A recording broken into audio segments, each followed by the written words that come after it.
we have to, that was very good, but the microphone wasn't on, so we're just gonna go back. That was a test run. Ask me We're again. just testing you. That was Ask me good, though. again, okay. That was good. That was very good. Now, start off. Wait a minute, so I have to start from the yeah, beginning? Start from the beginning. That was very good, though. Very good. Okay. Tell me, when you start, how old you were when the war broke out, and how many brothers and sisters, and then tell me what you were doing and how you ended up in a labor camp. Okay? It was very good.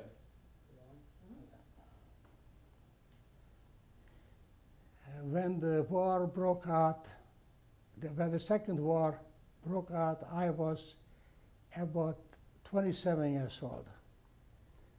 I was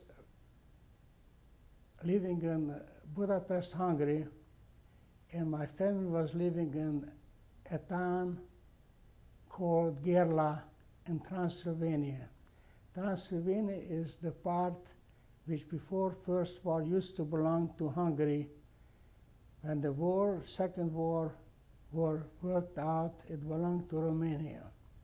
I had my parents who used to be in textile business, and when the war worked out, they were retired. My father was retired, had a sister unmarried, had a brother married with a wife and a son.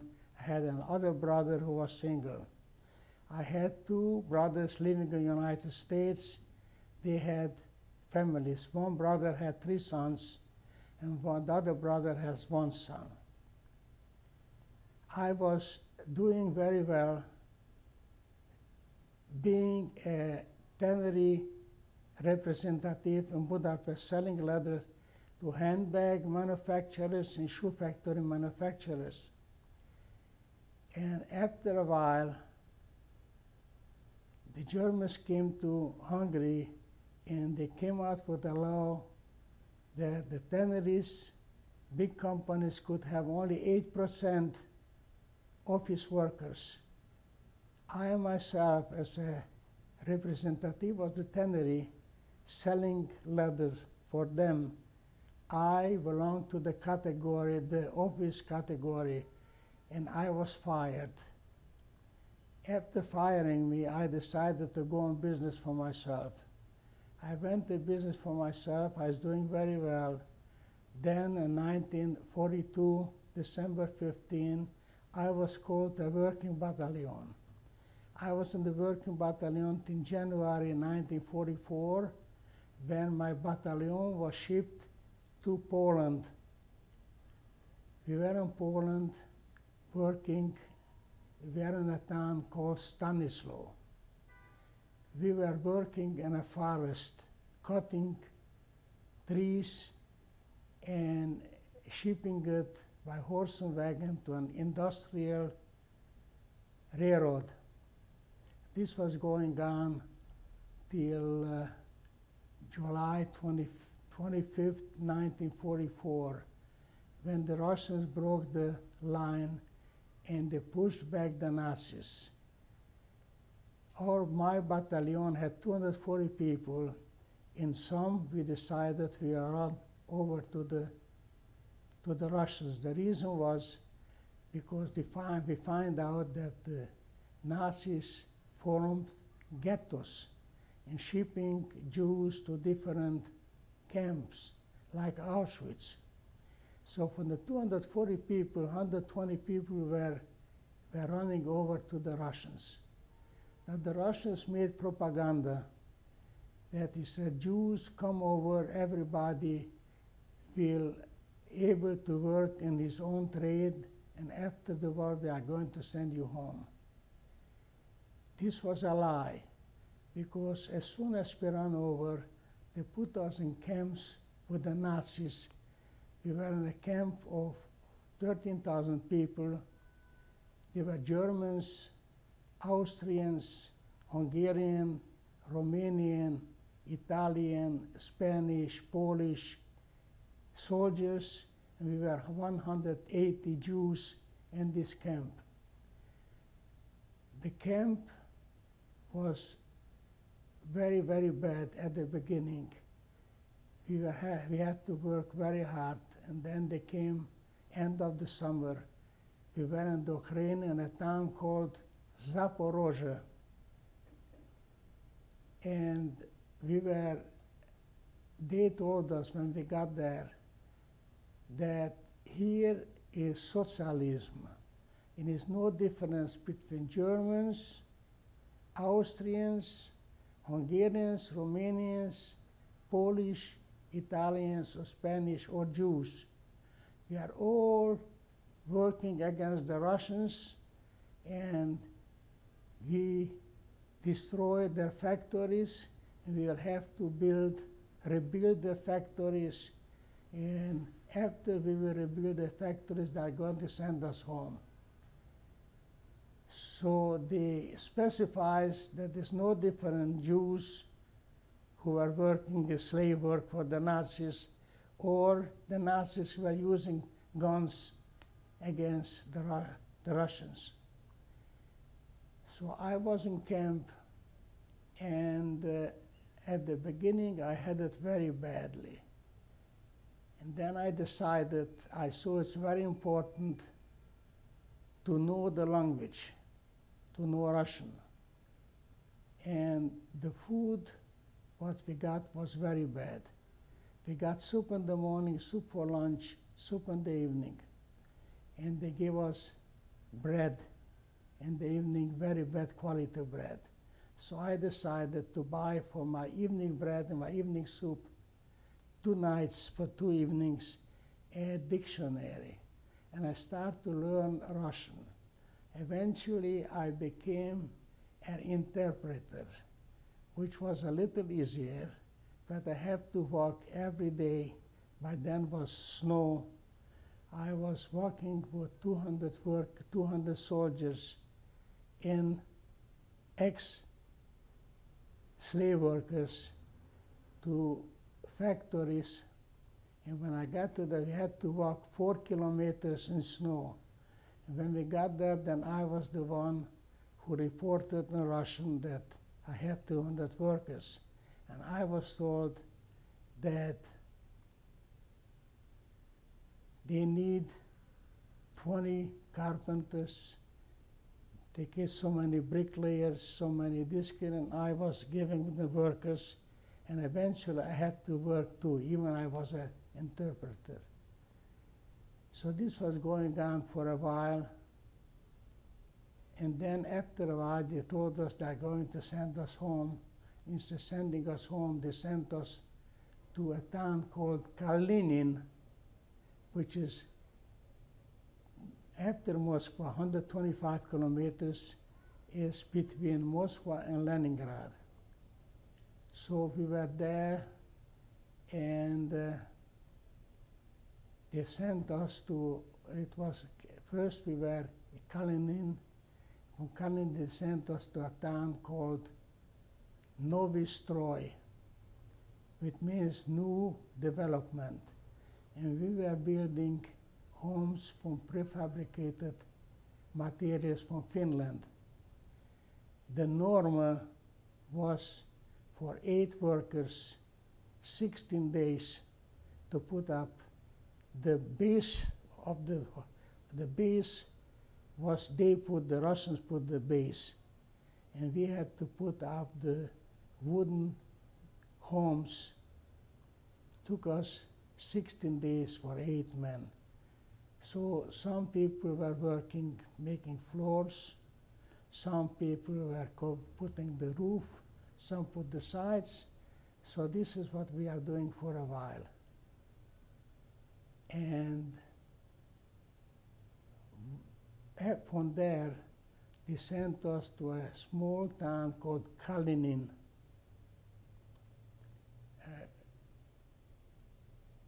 Sent us to a town. Alan, hang on 1 second. Okay, hold on. Okay. No one else from your family went with you, right? You were the only one from your family. The So family didn't ask me. The family was taken away in 1944 and shipped to Auschwitz. How many brothers and sisters? 2 brothers, a sister, my parents. My brother, his wife, and the son, my sister and other brother and my parents. I never saw them. And when was the last time you saw them? I saw them the last time in 1940. How did they get taken away from you? I was living in Budapest. They lived in the town called Gerla in Romania. And in 1944, they formed the ghettos in Hungary. Yes, I forgot to mention to you that in 1940, this part of Transylvania became Hungarian. So they were under the Hungarian laws. And they formed the ghettos, and they were taken away. And they were taken away in 1944. Did you have any news about them? Never heard any news. I met a cousin of mine who came to Baltimore in 1965. And she told me she was taken to Auschwitz with them. And when they arrived there, the old people and the sick people were separated from the healthy people. And the old and sick people were sent to crematorium. How's it called? Crematorium. And they were burned, they were killed. So let me ask you, for my own sake, where was Grandpa Milton and Uncle Joe? What happened to them? That's what I said. I mentioned to have two brothers in the United States. My older brother, Milton, came to this country in 1928. My older brother, Milton, came in 1938. In 1930, they got married. They had 3 sons. The other brother came to this country. His name is Joseph in 1930. So they were saved because they were in the United States. But my family, who were in Europe, everybody was destroyed, including aunts and cousins and so forth. Some of my younger cousins were alive after the war. Now, going back to the camp that you were in, tell me how the people there, how you stayed positive, how you got determination to work and get through it. Did you think that they were going to try to kill you? No. And tell me how you were treated there. In the first camp, which had 13,000 people, there were different nationalities. We were 180 Jews, and we had a barrack, a building, Jewish building. There were German buildings, and there were brigades, and each brigade had a name. Each brigade, so there were 180, about 30 people were in the brigade, and the brigades went to different places every morning to work. And in 1944, December, was typhus in this camp. Typhus, and each camp was like a big city. They had hospitals, they have kitchens, they have tailoring, shoe repair shops, and it was typhus, and we had one of the Jewish boys who were working in the hospital, and he came, he slept there, he ate there, he came to our building, and he says, nobody should make himself sick not to have to work like the Germans do. And because anybody who comes to the hospital is typhus, and there are a lot of lice and they go from one sick to the other, and everybody, every morning, they had 30, 40 dead from the hospital. So they said to the Jews, don't come in. But we had 180 people, there were about 40 people who were college educated. They were accountants, they were lawyers, they didn't want to work. And they drank cold water, they should get sick, and eventually they all died. After they were saved, would have been saved, anybody went to the hospital, died. So, Alan, tell me more about, first off, tell me this is just my own thing, what grade did you finish in school? When did you finish school? When you were a child? I was a child, I finished at the age of 18. I finished high school, and I got a job in a tannery. And the tannery, I thought I'm going to learn how to make leather. Alan, today, I'm sorry to interrupt, but today, I went to college, Christine went to college, people go to graduate school, they go to business school. I know. Tell me what it was like when you were 18 and how it was different than today, about how you didn't have those kinds of choices. And tell me how much money your family had, and you know. How much, what? Your family wasn't rich, right? No. Okay, so tell me, and then we'll come back to the camp. The situation is that at this time, people who finished high school, very few people went to college. People who went to college, they went to become doctors, mainly doctors. Anyway, a very small percent-wise, people went to college because people were poor. They weren't the rich people. Rich people's children went to colleges. Some went to foreign countries like Paris. A lot of people went from my hometown, not a few, to Padua, Italy. They had a medical school, became doctors. But most of the people didn't go to college. Okay? Now, everybody start to have a trade, So I was lucky that I got a job in a tannery. And my idea was to learn how to make leather. I was doing it for a while, but was very, very dirty work.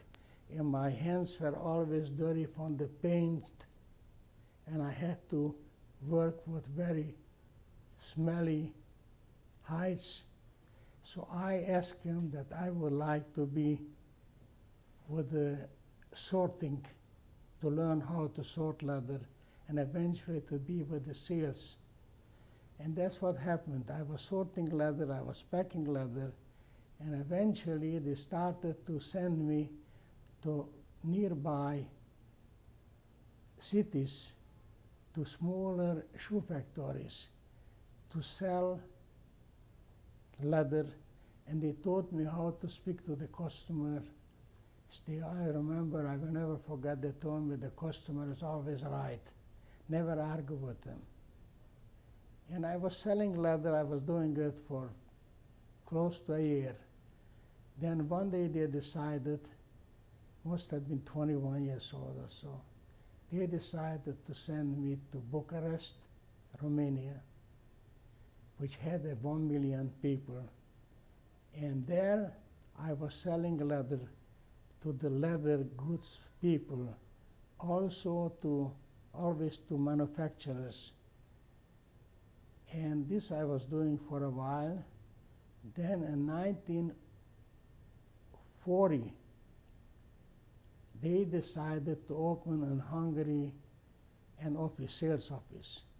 And in Bucharest, I was the only one who spoke Hungarian, and they asked me if I want to get the same job as a salesman selling in Budapest. And I agreed. So I had a good salary and I had commission. And that's how I got to Budapest in 1940. I have a quick question. And I kept me there. When the war broke out, I was in Budapest.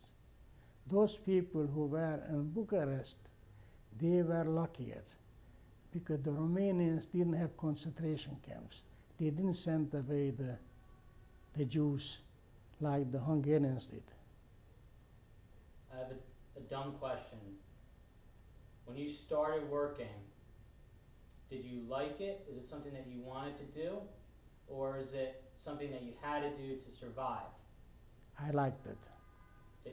Actually, the same day when I got my job, I started to work, and somebody else my age was working with me. And he quit 3 days later. He said the leather is too smelly, the hides. Their hands are always dirty from the paint, and he doesn't want to work there. And I loved it, and I decided no matter what, I stick to it. But I asked them, I explained to the tannery that I don't want to do anything with manufacturing. I would like to get with sales, and I would like to get with sorting leather. And all my life, that's what I did, leather, never nothing else. Then I came to this country. Now just to get back to the camps for 1 minute, because I cut you off. When you were in the camp, I asked you this before, people had to stay positive to survive, right? People had to be optimistic, and I know you always tell jokes, even today. So tell me what you did in the camp to make yourself believe that you were going to be able to get out and that you were going to survive. Okay, the first thing what I did, I was always hungry, but even so, I gave my food, my dinner, what was a soup and bread and 2 pieces, 2 cans of sugar, and they gave you 3 cigarettes, tobacco. I bought for this a dictionary, Hungarian, Russian, to try to learn Russian, to try to survive. And because I was able to talk a little Russian, I got this job, interpreter, so-called. Then after a while, I spoke better and better. Then, when I get to this camp, I told you we are in Kalinin, then we are in Stalinov, we built the homes. Then they sent us to a place called Redkino. There it was a turf field. You know what turf is? Turf, T-U-R-F, compostable. You know what it is? So there I became a cook. I was working in the kitchen. Eventually I became the chef of the kitchen. Now the situation was that, so I don't want to get involved with the, okay. Okay, now hang on 1 second.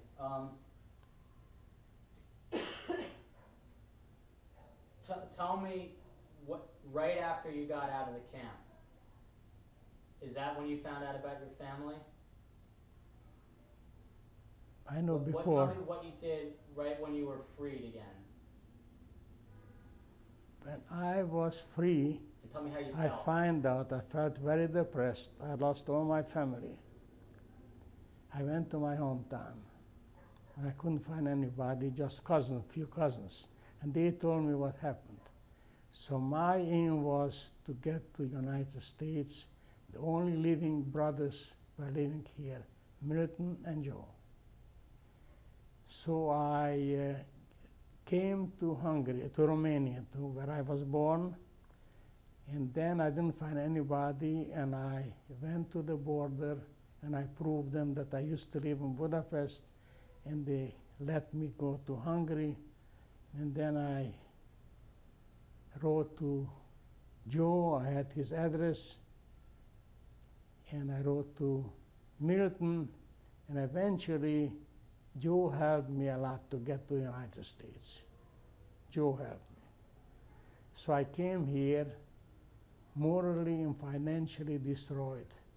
When I arrived to the United States, I owed Milton $700. They sent me. Joe told me that was Milton's money. And I promised him that I'm going to pay him back as soon as I will have money. So anyway, I arrived on a Monday by boat. Oh, I have to tell you that I left Budapest January 10th, 1949. I arrived to, next day I left at 2 o'clock in the afternoon. Next day I arrived to Paris. I was a day in Paris. Then I took a train, I went to Anvers, Belgium. I was 3 days there, and I came by boat to United States. Took me 9 days to get to United States on a boat called Ernie Pyle. Ernie Pyle was a correspondent and newspaperman whose plane was shot down under Japan, and the boat was named, it was a displaced DP, displaced person boat. Took me 9 days to get from Anvers to New York. Today it takes 7 hours, okay, by plane. So I arrived here.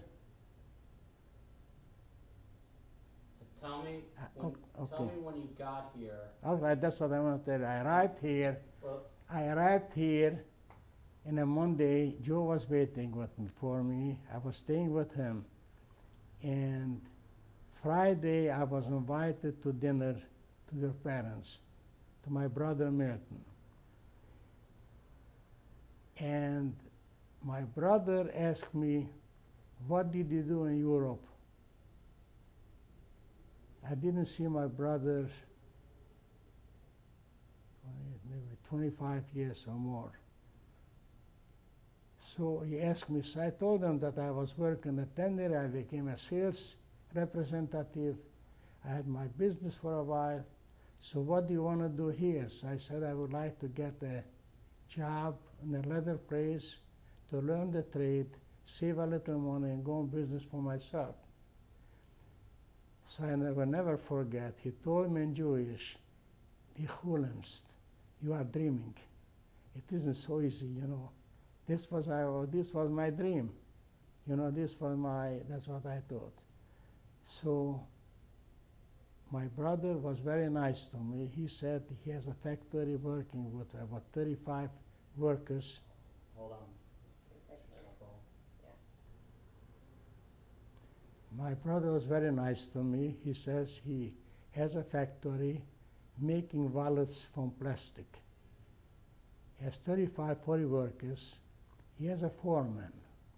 He says if I feel like he would give me a job, I should work for him, and after a while I could be his foreman. So I thanked him very much, and I said leather was good to me, and I love leather, so I was hoping that I will be able to go on business for myself. I was never married before. I came here single. I wasn't married. So I thought I will save a little money, and I will go on business for myself. So I explained to my brother that I have an address to a leather company, whose brother was in leather business in Budapest. And I was friendly with him, and I told him that I'm coming to the United States. He said, if you go, look up my brother. So I went to his brother, who was here 50 years. He was an old man, and he had a big business, but he was handling leather pieces, all sizes, small sizes, larger and bigger pieces. All colors he was buying from factory. They were remnants. He had 30, 40 people sorting this here.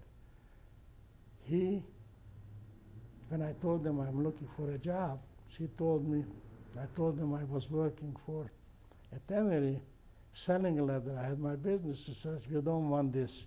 He explained to me that the small pieces making key cases, larger pieces making eyeglass cases, other pieces making children's shoes, and he was selling the leather pieces all over the world. It was a big business. But he says, I have a nephew who is the biggest leather merchant in the United States. I want you should go to him and tell him I sent you. Maybe he will give you a job. And if he doesn't give you a job, come back. I'm thinking maybe I could get you someplace a job, because I told him I want strictly in leather business. So I went to his nephew, and the nephew was American, was about 45, 48 years old, had a very big business. And I started to speak to him in Jewish. He says he doesn't speak Jewish, but he speaks German. So I spoke to him in German, and I told him I didn't tell him that I was a leather representative, and I had my business. I told him I was a leather sorter in the tannery. So he says, are you a real leather sorter? I said, yes. So he called his manager. It was a big business. Actually, they had two businesses. One was leather and one was plastic. Had a whole building with leather. He called his manager, who was Italian. His name was Peter Villa. And he says, told them in English that he hired me and he should tell me what I should sort. So the man says, he says he doesn't speak English, told my boss, because I spoke German with him. So he says, what language do you speak? So he says, I told him I speak Jewish, I speak German, I speak French, I speak Hungarian, I speak Romanian, I speak Russian. He said he speaks French. He says, how come you speak? I started to ask him in French, how come you speak? He says he was an American soldier. He was a sergeant, and I don't remember where he was a sergeant. He was 2 years in Paris for the American Army during the Second War. So then everything was okay. So he says it was 11 o'clock in the morning. The owner told me, the boss, he says, if I want, I should take off. I could start to work for 1 o'clock. So I said, I have 2 suits. This is my good suit. I would like to start to work tomorrow morning. Then my sister-in-law, Helen, your mother, said, what is your name? How do they call you? So I said, my name is Arpad. Said, Arpad is a crazy name. You are in America. He says, why don't you change it for Allen? It's a nice American name. He says, A-L-L-A-M. Says, you mean if you will get a job and they will ask you for Social Security, tell them your name is Arpad? So when they came, while I was there sitting with the manager, with him, he called a girl from the office. And he told her name was Lillian from Brooklyn. She spoke Yiddish, she spoke Jewish. But he says that this man is going to work us, take for us, take his name for Social Security. So she says, what's her name? So I said, Ellen, I didn't know how to say it good. But I had it marked down, because they're all kind of spellings, A-L-A-M, A-L-E-N, 2 L's, E. My name was A-L-L-A-M.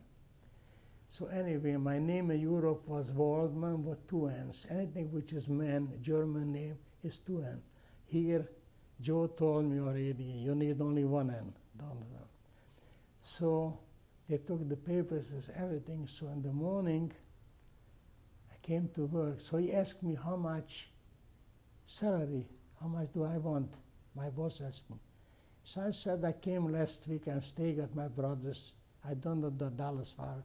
He said, $35 will be enough.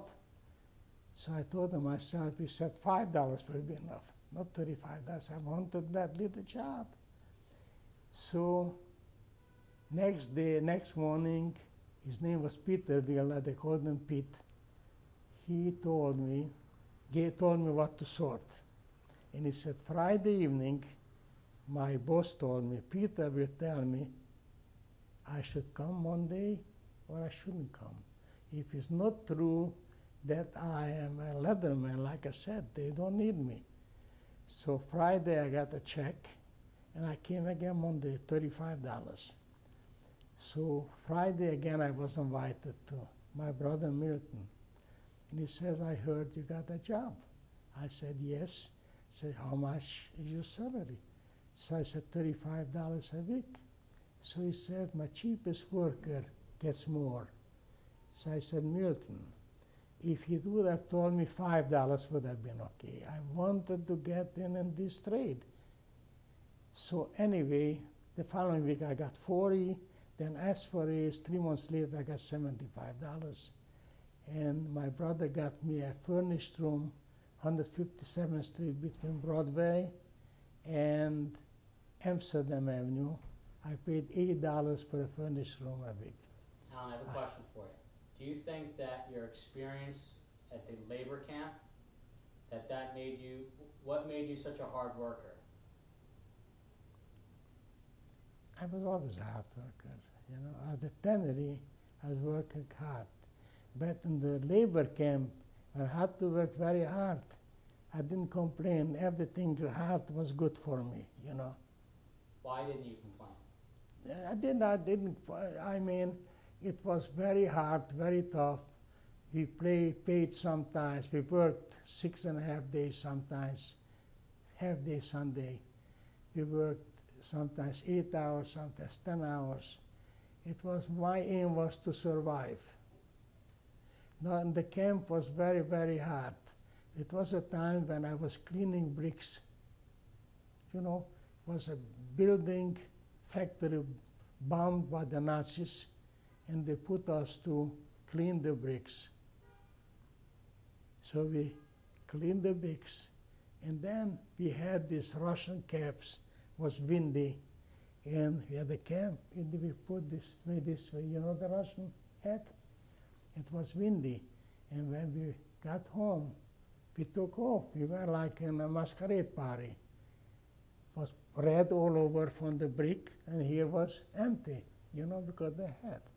So once a week, they shaved us. It was a very bad situation at the beginning.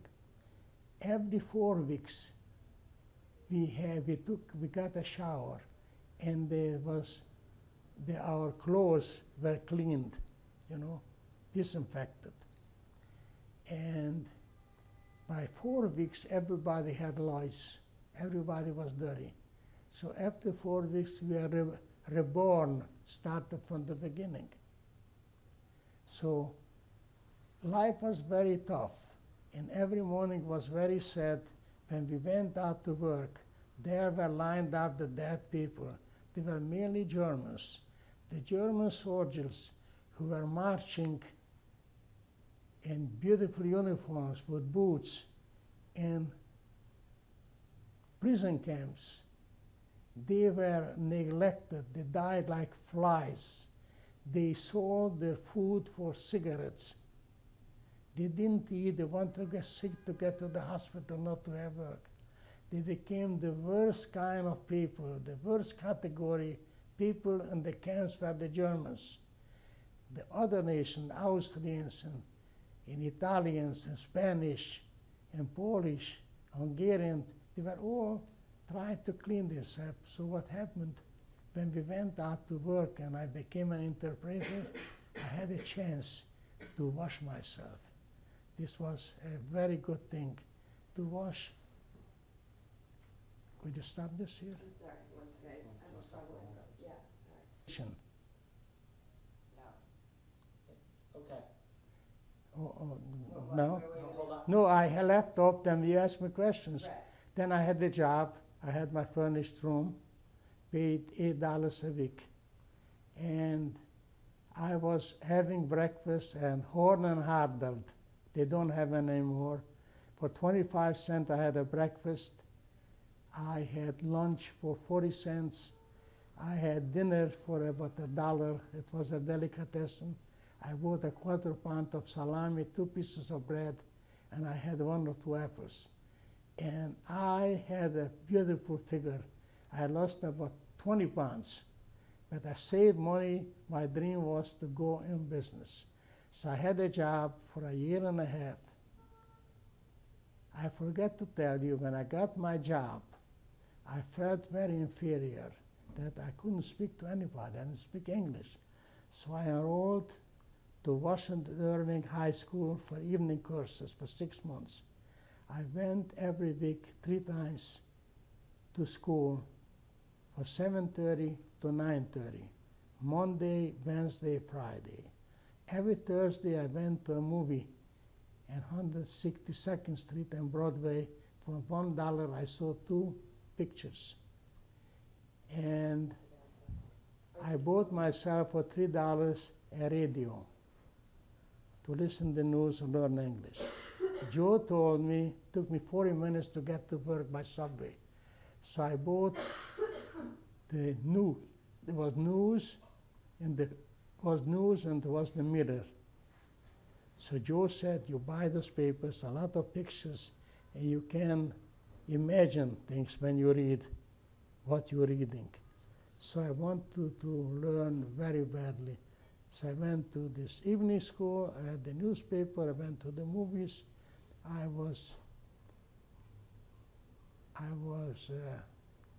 had a radio, listening to the news, and where I lived was a widow, elder lady. She said when she isn't home, I could go in the living room and watch television. So 6 months later, I started to speak English with heavy accent, but I spoke. And it took me a while till I learned English. So I saved money. I had very little money, and a year and a half later, I quit my job and went in business. And everybody in the trade who knew me was surprised. You have such a, I made $75. This was in 1950, 1949, 50. So I had saved almost $2,000. So to go in business was very little money. So I took a little store for $85. I fixed it up. Everything used shelvings, used desk, used chairs. I went in business. So I find out that here in the United States, you have a job, you get your check Friday, you don't feel like coming on Monday, you don't come Monday. When I got my check, I went into my boss's office and I told him that I'm going to quit my job next week. I want to finish the work. He says, why? You want another raise? I said, no. I decided to go in business for myself. And I was on very good terms with him. He liked the idea that I spoke English. I learned to speak English. I spoke with an accent, heavy. So he says, start to smile a little. He said, Ellen, are you serious? I said, you told me you don't have money. Your English isn't good. You are new in this country. So I said, Mr. Spiegel, I have no money. My English is very, very bad. I said, but I have ambition, and I am in America, the land of opportunities. I am single. I want to take a chance. Don't forget that I was a trained salesman. You know, I was a trained salesman. No, I learned a lot. I knew where to buy, you know, but he was selling. The only problem was he was selling only to the shoe trade. And I was trained mainly to sell to the handbag trade, to novelty trade, you know, leather coat leather, handbag leather, belt leather, wallet leather, bookbinding leather, all this kind of leathers, but no shoe leather. So he says, looks at me, he says, I see you are very serious. Ellen, we shook hands. Congratulations. He says, where will you buy leather? So I said, from Olive 7 in Chicago and for Silberman in Boston, because he used to buy occasionally, but he was a very big company. Hopefully they will have leathers for handbags, because I don't want anything to do with shoe trade. I want to sell my idea is to sell leather to the leather good people, like I mentioned, handbag and luggage and belts and those things. He said, don't be stranger, and if I could help you anyway, I'd be glad to help you. If you find any leather in our place. So that's how it started. Now, what made you different than any other person that you had the courage to do that? What was it about you, inside of you? Because I felt I was this kind of person, you know. I tasted good life already. I tasted. I felt I couldn't live a life working for somebody else for a small salary. I was working for a very big tannery. They had 330 workers, make leather. They had a glove factory with 220 workers. They were buying their leather. They were making all kind of leathers. They made leather for gloves and sell it to their division. So they had 330 workers. They had 220 workers making gloves, mainly women. And they had about 30, 40 people with the office clerks. So it was an organization, a town of 50,000 people for 600 workers. It was a very big thing. And then I started, when I got to Bucharest, I had a salary and I had 3% commission. At the beginning I was struggling and I worked myself. I was never tired. I went with samples to customers. And they said the sample isn't enough, certain customers. I want to see a bundle, 12 skins. So I called up the tannery, send me 12 skins, send to this customer 12 skins of this color, this here. And then some leather wasn't good. I called the tannery. Then my customer isn't satisfied. I sold them first grade leather, you deliver third grade leather. And I always had ambition, you know, I was going, you know. For instance, I went in business here. What do you think was easy? The people opened when I was working. They start to work 8:30 to 12, or 1 till 5:30, right? I was in my business for 6 in the morning. I got up 4:30, get to my business 6 o'clock. I was sorting leather, preparing, work till 12 o'clock. 12 o'clock was a sign. We are open from 6 till 12. I had lunch and I went to the district where they were manufacturing leather goods.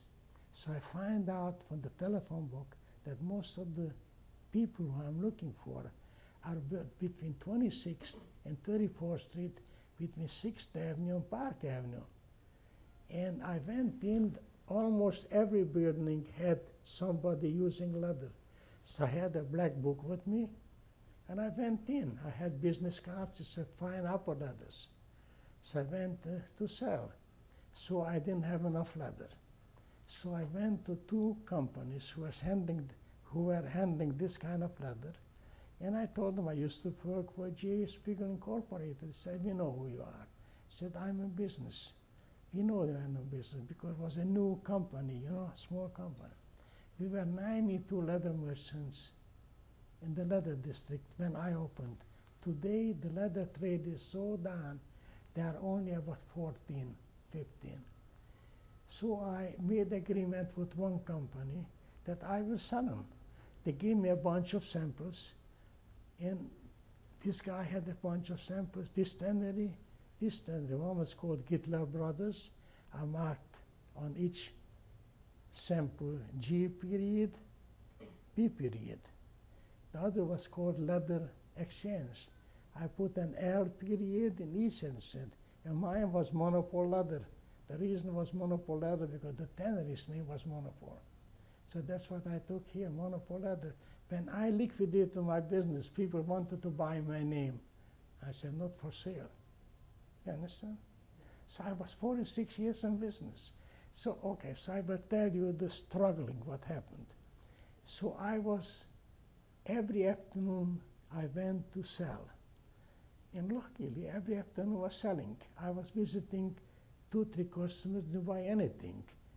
The 4th or the 5th or 6th bought something. So I was from 1 till about 4:30, let's see, visiting customers, and I wind up always selling. If I sold my leather, I made good profit. If I was selling the other 2 companies, then I didn't make such good profit. Then I was doing this for a year and a half, and I started to grow, and I started to think, when I went to sleep, I started to grow, started to think that they make very good money on my leather. I was starting to buy job lots from those companies. When I did in the book, I was using customers. They told me, we can't, you know, I went into a company. Each company has a telephone operator. And I had a business called Fine Apple Leathers. And Fine Apple Leathers. And I said, I would like to speak to your leather buyer. So she calls up Mr. Friedman. Here is a gentleman called Alan Holm, a monopole leather, wants to talk to him. He said, would you have a seat? He will be with you soon. I came, I showed him the samples. He says, I need only big quantities. I can't buy small quantities that you have. And when I decided to buy job lots, I went to all those guys. And I said, if you buy big quantities, then we have for sale something. So I came and I said, I'm a cash buyer of leather job lots. If you have any obsolete leathers, any colors what you don't use, anything leather, I buy and I pay for it. So this started to work very good, you know. I reached the point when I was selling to my ex-boss. But the problem was that when I bought for $500, for $1,000 was all right. Because after a year and a half, I got money from the bank, $1,500. When I bought $3,000, I didn't have money to pay for it. So it's a problem. I was struggling. Okay, Roy. Okay. Now, we should probably stop too. We're just going to change the tape. Alan, that was great.